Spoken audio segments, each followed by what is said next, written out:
Welcome, everyone, to the Print on Demand Playbook podcast. My name is Rusty Pepper. And I'm Maddie Alcala. And together we explore the ever-evolving world of print on demand, from the companies and technologies shaping it to the leaders who make it great. And all along the way, we share the strategies, insights, and stories to help you and your businesses grow, innovate, and get ahead. Thank you, Rusty.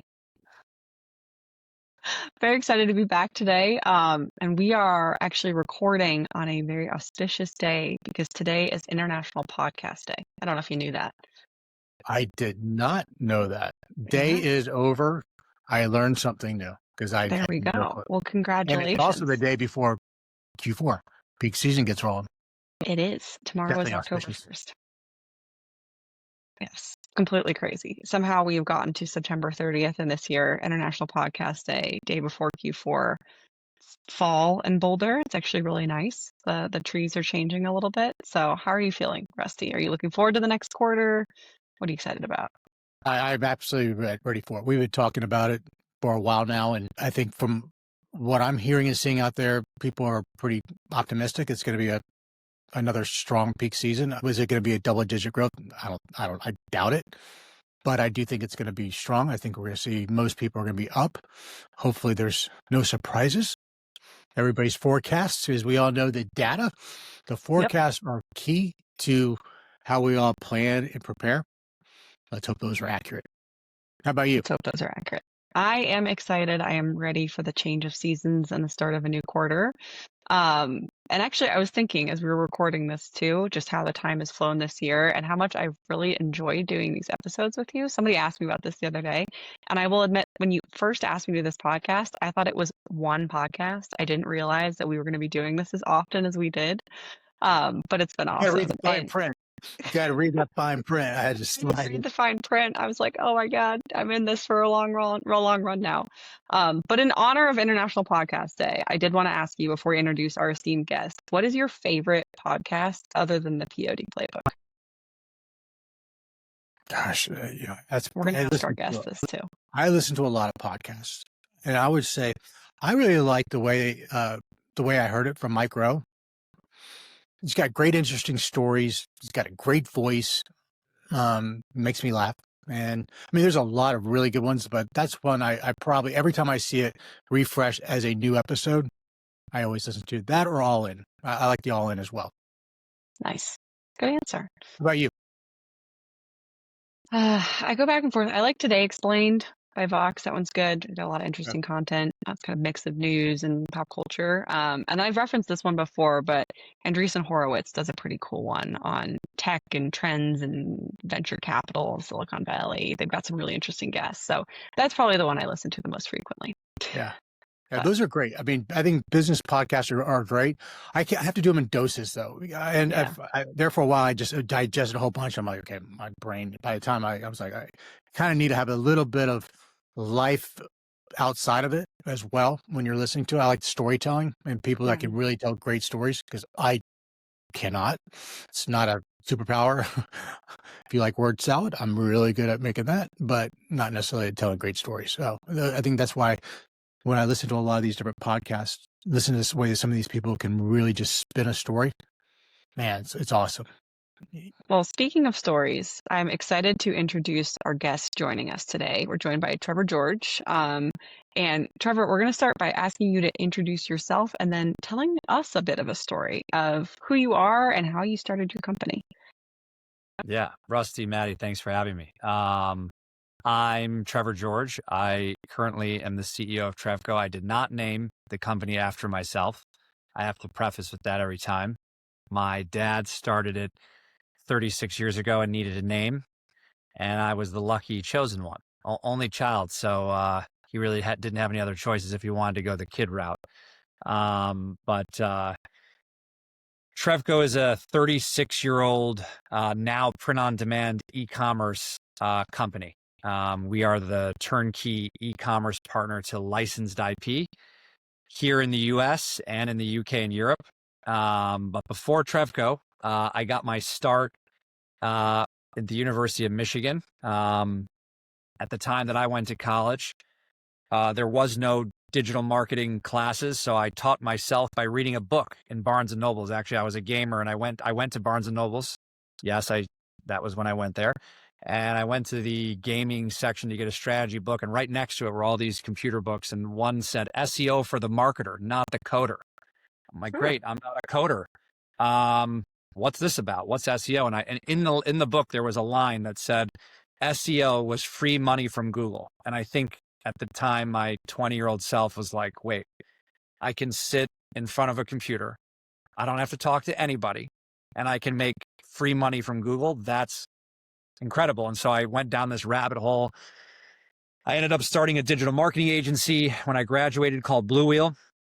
I started to pretend like I could offer digital marketing services to other brands by process of elimination and trial and error. I actually figured out how to do it, and it became one of the U.S. fastest growing e-commerce agencies. 2 years ago, I sold it to private equity as part of a roll-up strategy. So it combined with another company, and it was one of the most proud exits I had. And while I was at Blue Wheel, running basically, how to sell on Shopify, how to sell on marketplaces like Amazon for pick your brand, not licensing per se, but beauty and skincare, health and wellness, consumer electronics. I think at one point we had 60% of Sephora's floor as clients. I don't know how a male got big into beauty and skincare, but we did.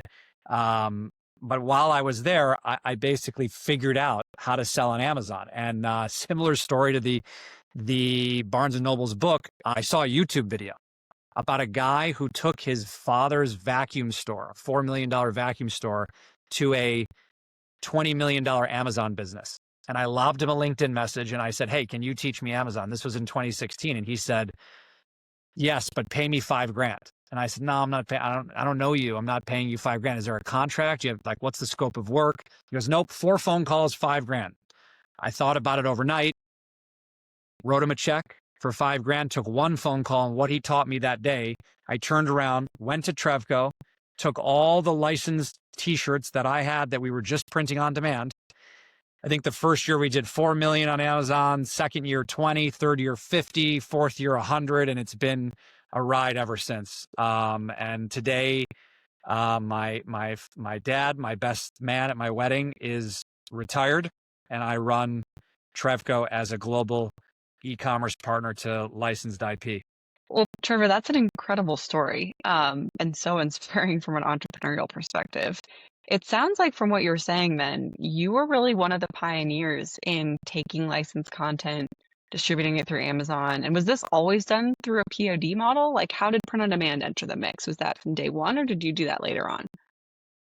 Yeah, great question. And sorry for my mic. You should hear me much better now. But we were not always in print on demand. Of course, it's a newer-ish technology. Trevco started in 1989. And between 1989 and 2006, we were a traditional screen printer.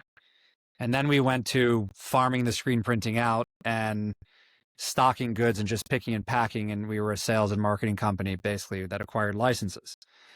And when the recession hit in 2007, I wasn't active in Trevco, but my dad was looking at websites like Zazzle and Cafe Press and saying, how do they have this many t-shirt designs? It's not possible. He finds out about Kornit. He double mortgages his house and spends his life savings on the first Kornit. Today, we are actually Kornit's longest standing customer because there was a company, rest in peace, Dubois, in Minnesota, that was the first customer. We were the second, so we are now the longest standing customer. And I'll never forget, because when he bought that machine, I mean, I didn't really understand it, but Trevco was, literally facing bankruptcy at the time. This was 08, 07. And we went to the licensing show. We had all the sales reps gather around the booth, and we said, all right, here's a catalog of 1,000 designs, not 100. You can order 1 or you can order 10,000. And they said, yeah, right. What are you going to stock? And we said, no, you can order 1 or you can order 10,000. And that began our journey in print on demand. And, many machines later, we are where we are today. So obviously the technology has come a long way, and so has the machinery. That's a big bet your dad placed to basically say, you know what, I got to go all in on this. I mean, Yeah. looking back on that, have you had any other type of experience like that in your entrepreneurial journey that has kind of rivaled that type of gamble? There was only one. But I will say, it was quite the vision. He became my best man at my wedding for many reasons, just because um one, he saved the family. Two, he was, we did everything together. I'm an only child. He's like my brother. But the other time, I guess you could say it was my turn, was during COVID. So, like every company in the world, I mean, I don't care if you sold toilet paper, like, we went straight down. I'll never forget, watching the TV, and we were a direct to consumer company. So we saw sales decreasing hour by hour, right? Like, Right. it's not wholesale where it's a ladder effect. It's minute by minute. And you just see it. You see, the entire Trevco journey being unwinded. Um, so I was in shambles, and I had a friend who was importing medical masks. It feels like everyone during COVID had at least someone who was importing medical masks. And we would go on, it was me and my wife and him and his wife, and we would go on walks. We were on one side of the street, he was on the other side of the street, and he would tell me these stories about how they're importing these medical masks. I'm like, gosh, there's got to be something I could do. But I was so down in the dumps from the depression over, like, COVID. It was depressing.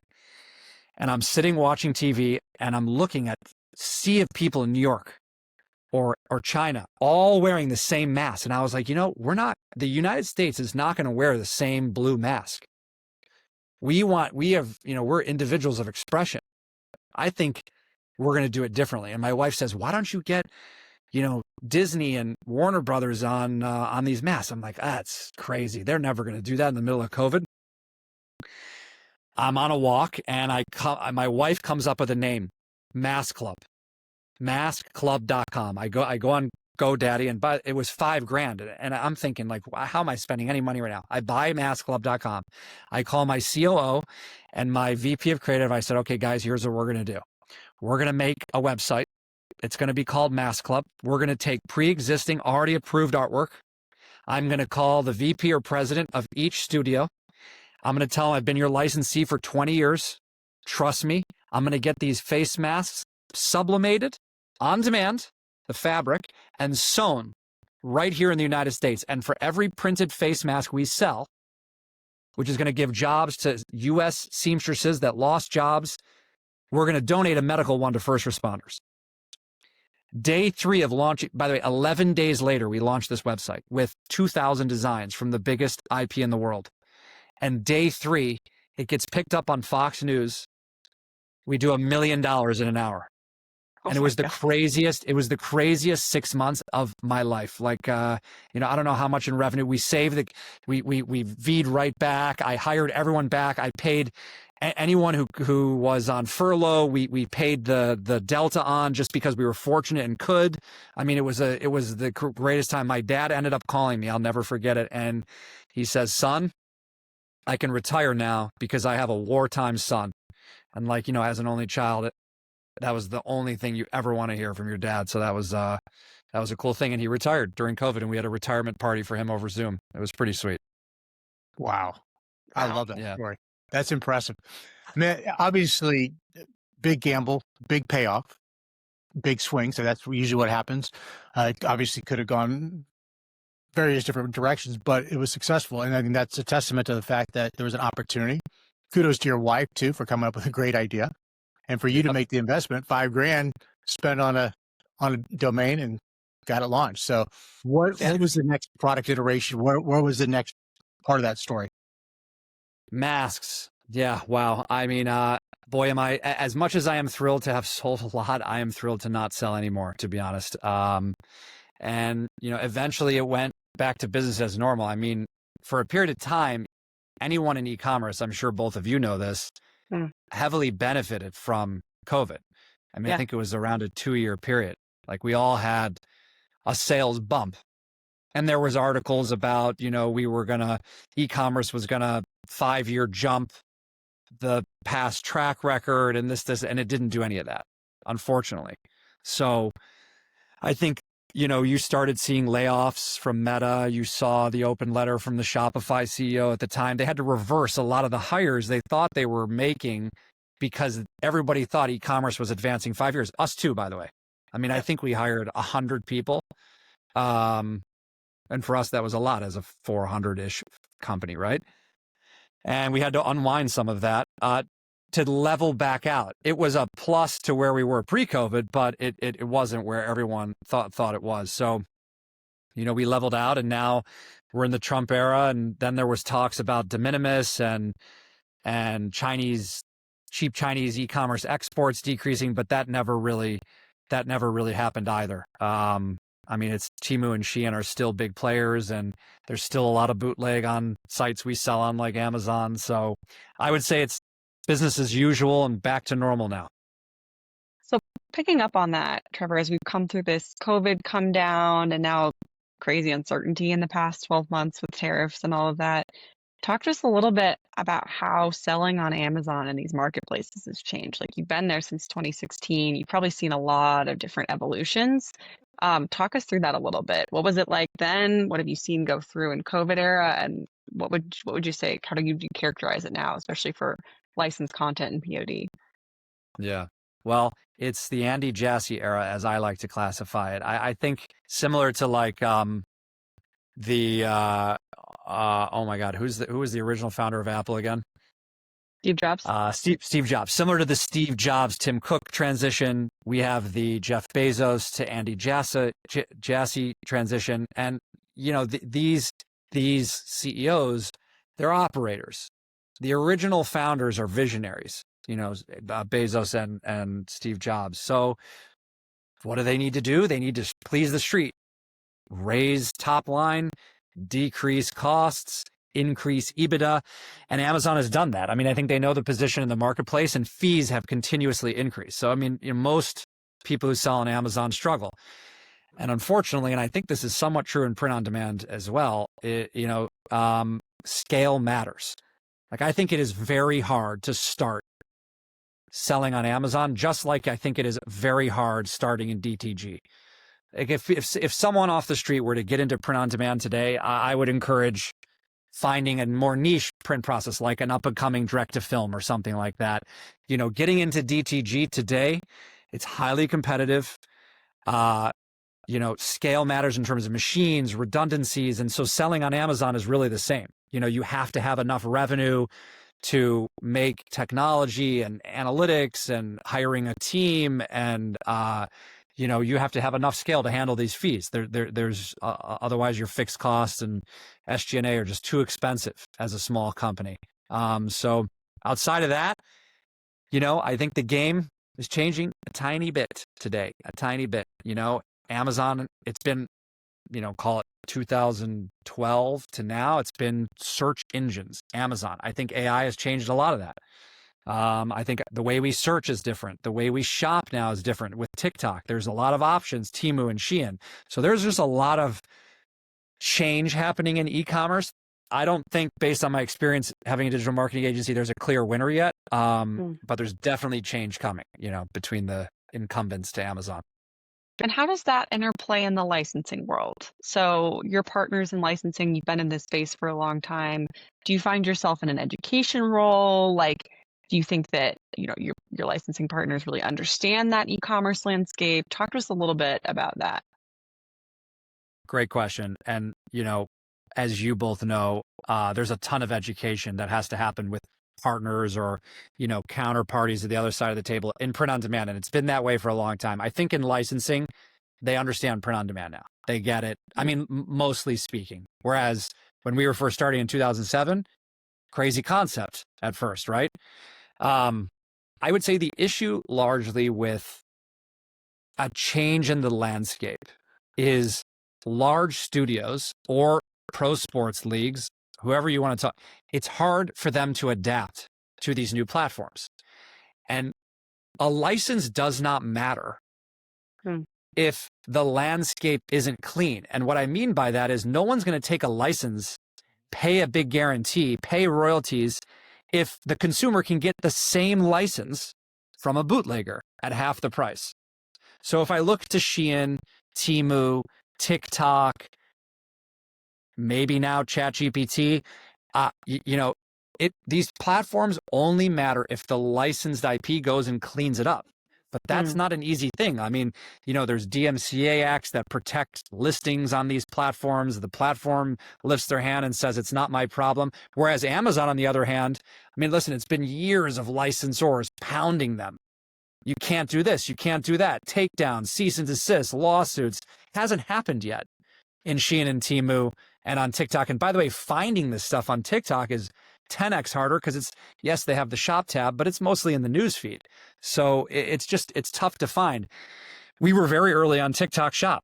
I mean, we launched the day they opened in last September. First 6 months, I think we did 4 or 5 million sales. It was ripping. And then all of a sudden, all these cheap Chinese sellers came in and our sales went to zero. And I think that's been the case broadly speaking. If you open it right now and look for anything, look for K-pop Demon Hunters, look for Disney, look for Halloween, just type in Halloween anything, type in Jack from Nightmare on Elm Street. I'm sure you're going to see a ton of stuff. How could any licensee sell anything on these platforms? So, the issue is that's where the GMV is moving. So the licensors are going to have to figure it out. We got a special guest, it looks like. We have a special guest. Right. My daughter is home from school today. Why are you home from school? No, Yeah, okay. Well, we love you. Thanks for being here, Harper. my mommy said. We love having special guests on the podcast. You, Trevor, and everyone in your family too. Exactly. Well, it makes a ton of sense, and it's an interesting climate for everyone. I'm sure the licensee piece adds a whole other dimension to it because it's about protecting content and everything there. As you look ahead over the next couple of years, I'm curious, what do you think these disruptions are going to look like? Like you just mentioned ChatGPT, we had TikTok Shop, open last fall. Do you think we're going to see more and more commerce platforms and opportunities for shopping, or do you think the consumer behavior is going to change? Like, talk us through crystal ball a little bit. Yeah. I think the consumer, I think it's all going to start with the consumer behavior. So, great analogy, but in Asia, as you may or may not know, live streaming is a big thing in China, and TikTok is at the forefront of that. It was a big push here in the US. You guys can hear me okay, right? Yep. Yeah. So it was a big push here in the US. I mean, TikTok basically told every seller, we need you to live stream. They thought American culture was gonna respond to that. I don't think we're there yet. Like, we don't quite get it. I think it's going to take years. I mean, it was proven because I think the first year that they launched eCommerce Shop, they said they were going to do 20 billion. They did half that. So they, very far missed their mark. And then comes AI after live streaming. And boy, did we gravitate to that. I mean, United States culture loves that. I was just looking it up. 5 billion users, 5 billion monthly visits to ChatGPT. Half of that to Amazon, 500 million to Walmart.com. So imagine what happens when you have 10 times the traffic of Walmart.com, 2 times the traffic of Amazon. And that's just on ChatGPT. What about Grok? What about these others, right? So I think there is a massive shift coming in how consumers consume. And as I mentioned earlier, like, I wouldn't place a bet yet on who the winner is. I don't think it's live streaming, but I would 100% say there's a change in shopping. And Amazon's trying with Rufus and things like that. And Google has a AI response. But how we really interact with these things, I think, we'll know in the next 2 years. I think to your point, Rusty, you're going to have to take some bets, and, early bird eats the worm, I think. I agree. And you brought up ChatGPT. I want to lean into that a little bit because I find it fascinating because I've heard from multiple people where from a getting in advanced SEO, almost like SEO, but really making sure that your brand, your company, your products are easily found and searched on when people are doing queries and search ChatGPT. I've got no clue how that happens. And with your background, how are companies doing that? I mean, how familiar are you with that process? What are companies doing? What should companies be thinking about? I you know, when I used to have my marketing agency, there would be a big announcement. We would sit and watch, and then there'd be a bunch of case studies, and wherever the case studies gravitate to, that's where we went. And when I felt that there was critical mass with enough case studies of other people saying, I did this, I did that, this is how you do it, here's how I had success, etc., you're like, okay, that lane is the lane that's going to work. Go that way. So I haven't seen enough. There's a lot of buzzwords all the time. It's like AI, SEO. I've heard it. One of the top guys that used to work for me at my agency went to a quote known commodity in the AI SEO space. And we talked about it a little bit here and there, but I haven't seen enough case studies. It hasn't hit my, like, you hear it as a word. Give me the quantifiable data that there is extra optimization you can do to specifically pop up on AI. Show me, give me an article, something, give me 5 articles at least. I haven't seen one. So what I do know is that ChatGPT actually gets most of their answers or large language models from Reddit, which is incredible. Like, they read all the chats and the conversations, and that's how they understand how to converse with you. And if you do some searches, you'll notice the Reddit logo always pops up. So, It's scary because we know Reddit is not always exactly accurate. Yeah, ask a medical question and let's get the advice of your neighborhood. Yeah. Yeah, so I don't know how to rank products. That might be different because it's just Shopify and Etsy, I believe. So maybe that game's different, but the news just came out yesterday, so I don't know yet. I think jury's still out. Yeah, a lot to learn. And honestly, it's going to be fascinating to see how POD fits into all of this. It feels like in some ways we're in the right space because there's so much change and the production model is built for change and built for agility. But there's also a lot of uncertainty, and that's always hard. How do you balance all of this, Trevor? When we started this, Trevor, you own too many machines, right? Like, you're an interesting case study of like marketing and e-commerce, but you're also a producer. Like, let's flip back to that side a little bit. All of these things are happening in e-commerce. You got to print a shirt. Yeah. What's your view on the overall POD space now? Yeah. So, to me, print on demand is the platform, and that's like figuring out print on demand operations, which is not easy, by the way. Imagine having, I mean, you guys know this, you're in tech, you're in operations and fulfillment, there's a reason why you're in both of those fields, because it's hard to do, right? And if it was easy to do, there'd be many people. And I think there's a lot of consolidation happening. So the bigger only keep getting bigger, but figuring out the platform first is the most important part. I'll be honest, I'm not the best resource or person to figure out the platform, but I know that I'm not the best. So I have to surround myself with the best. Our VP of operations is ex-Shutterfly. My COO who is ex-CTO, has been with me for 20 years. He built our early print-on-demand tech. That's like step one, table stakes. And I used to go back to the machines before we had tech, when my dad first bought them, and we'd be processing paperwork and manually keying in orders. It'd be insane. But I would look at my phone and I'd look at the machine and I would say, how do I get this from here to the machine?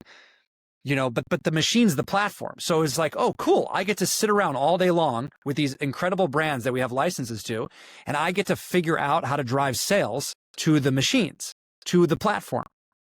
That's an amazing thing. So step one, I got this advice really early on. I started an app and it failed. I ended up making it on Shark Tank, by the way. You can look it up. It's called Magic Moments. It failed. And I think the biggest thing that I learned then was, I'm not a technical guy. I mean, I'm savvy, but I'm not a technical guy. I'm making an app. I need a technical co-founder. That would be like saying I should go run or figure out print-on-demand operations.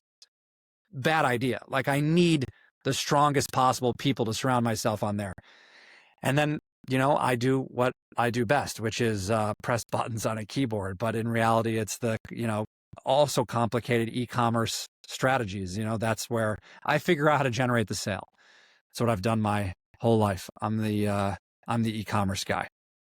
Well, it sounds like Well, you've got strong leadership capabilities, be able to understand the field, where all the different players need to be, and what they should be doing operationally, strategically, and that's made successful. Because when I think about your business, you're kind of a unicorn in the way I look at it. Because I'm always telling people you don't want to be end to end. It's really hard to be really good at a lot of different things across the supply chain.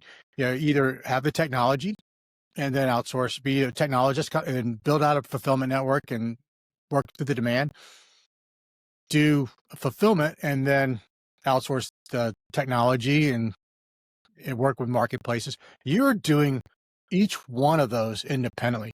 That's hard work. It's Yeah. expensive. It's costly. It's constantly, every part of that is constantly ebbing and flowing. How do you keep up with that? Yeah. I mean, we say we are basically the outsourced e-commerce department to licensed IP. At some point they might have the scale to try and do it themselves, and maybe they want to develop the tech, and maybe they want to try to partner with you, Rusty, right, on printing. Use your tech, Maddie, to route it, and the Disneys of the world, they might do that one day, but for 99% of them, they're never going to do that. No different than Pattern, which is a big marketplace reseller. They're the e-commerce department of Skechers and many other brands, but perhaps Coca-Cola or Procter and Gamble might do it themselves. Scale matters. That's my biggest advice. Like, don't get into print cells that you don't have enough scale. Even 2 machines is not enough. Like having okay, fine, you have redundancy, meaning if one fails, you have the other machine, but do you have scaled tech support? Do you have engineering? Scale matters on the front end too.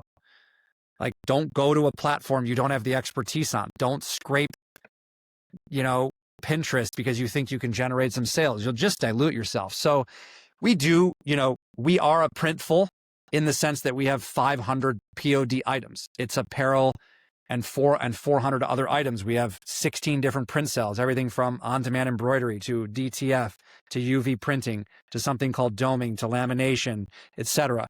But there is certainly print cells that we have gotten into that we have gotten out of, because we don't have the scale, and some are very hard.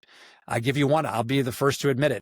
Helix cylindrical printing on drinkware is not an easy printing mechanism. You really need scale to do that. The machine is very temperamental. So I think great leadership and scale, picking your bets, don't spread yourself too thin, especially in print on demand, because you could sit machine side all day and not resolve the issue.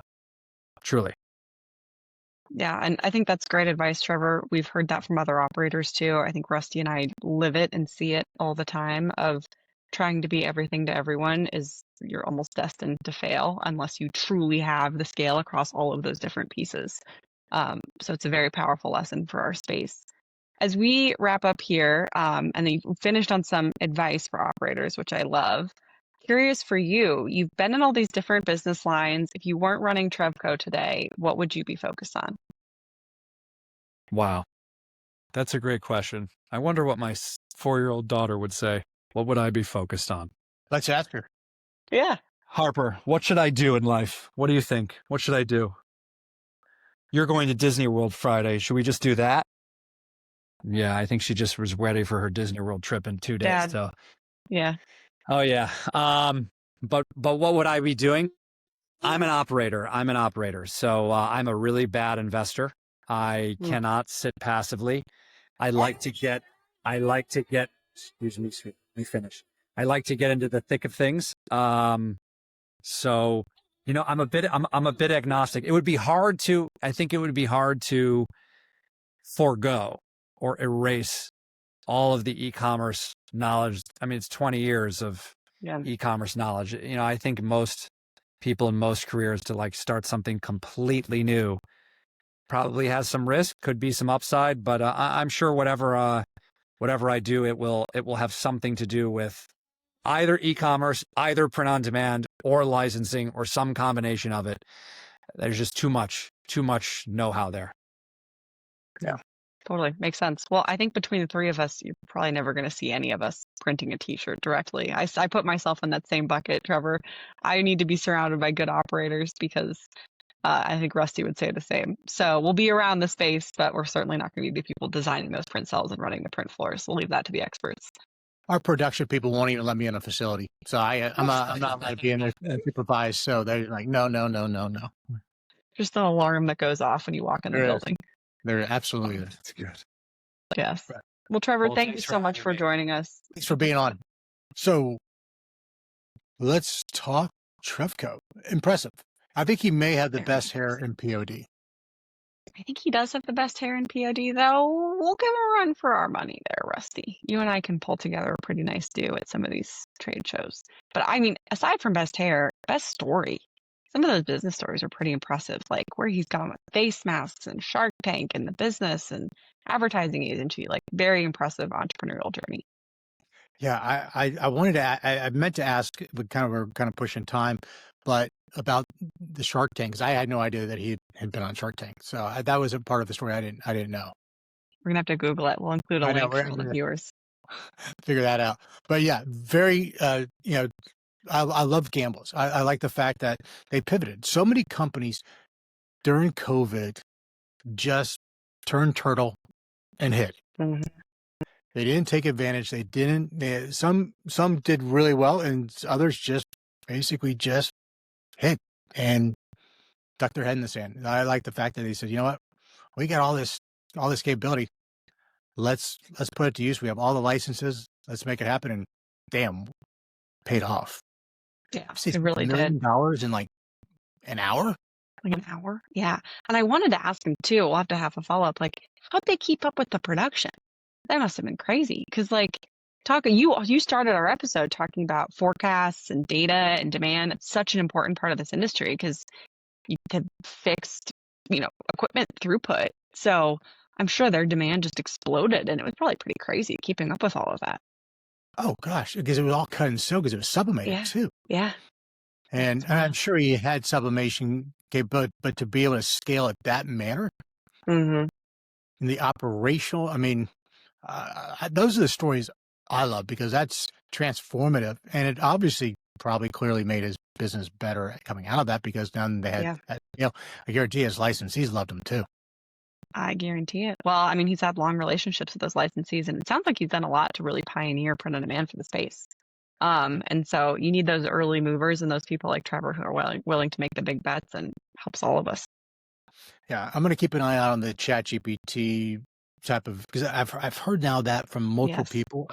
When he said that, my ears went bink because there's something there. I have no idea what you do that, because my understanding is that ChatGPT is using mostly content. He mentioned Reddit, but a lot of blogs and literally just articles. Yeah. And so if your company is not publishing articles, then I would think that would make it less likely they'd be picked up. Yep, I agree. I mean, as he said, 5 billion monthly active users, just the sheer volume of people interacting with ChatGPT makes it. Oh, I'm on there every day, all the time. Everyone I know is. And it's crazy how quickly it's exploded with usage. And it's so ubiquitous. Everybody uses it. Everybody knows what it is. I've got the app on my phone. I'm sure everybody does.